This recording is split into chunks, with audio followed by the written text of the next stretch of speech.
Good afternoon, everybody. My name is Iridium Axel, and today I'm going to be going over everything you need to know and a little bit more about the Great Jagras in Monster Hunter World. We're going to be going over the various attacks that it'll let loose on you, where it's weak, where it's not weak, what elements that you might want to use on it, etc. So, without further ado, let's get started with geography. The Great Jagras almost always spawns in Area 2 of the Ancient Forest. From there, it heads out into Area 1, where it eats an Aptonoth whole. As soon as it eats this Aptonoth, it's in a weakened state. It's slower. If you aim for its stomach, it's going to take more damage there, and you can make it puke up the food that it just ate, which will weaken it considerably. However, if you want to wait, there is an alternative strategy you can take.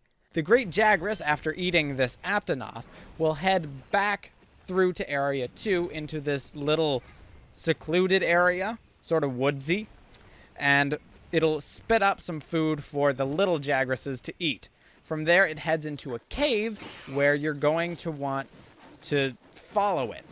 In this cave, there are flash flies which you can activate to stun it. If you're willing to be patient, I think this is a really good course of action because you can start off the fight with an advantage.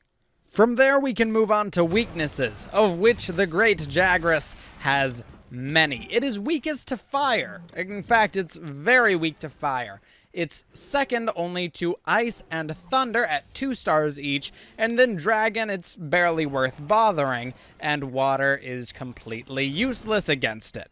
However, I doubt you're going to be having any of these elements at this point in the game, so we can ignore that for now and move on to status debuffs. So this is stuff like sleep, paralysis, poison, and stun.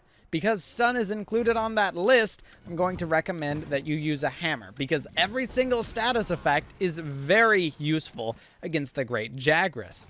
And the Great Jagras is weakest in its head and stomach, and then second weakest in its hands. So if you aim for the head using a hammer from a slightly side position, you're going to absolutely mess the thing up. The reason I say from a slightly side position is because most of the Great Jagras' attacks are focused forwards. It has slashing attacks that it can use its hands for, which cover right in front of it and slightly to the left or right, depending on which hand it's using. It also has multiple charging attacks, one where it lunges forward and bites at you, one where it will straight up try and run you over, but none really from behind except for a single tail whip.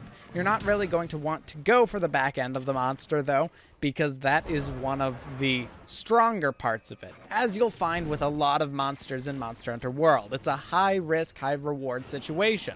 To go for the weak parts, you have to be right in the way of most of its attacks.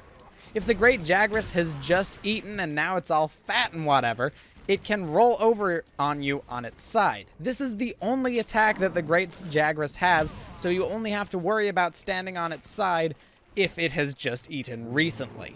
The Great Jagras will summon its little guys to come help him, but they are even less than a nuisance, even compared to Jaggy and Monster Hunter Tri and Tri-Ultimate, so they can pretty much be entirely ignored. Of course, I recommend you eat before this mission and bring some potions, but aside from what I've just mentioned, that's all you need to know to beat the Great Jagras. It's one of the easiest monsters in the game, if not the easiest. It's weak to most things, and it's the first large monster you fight for a reason.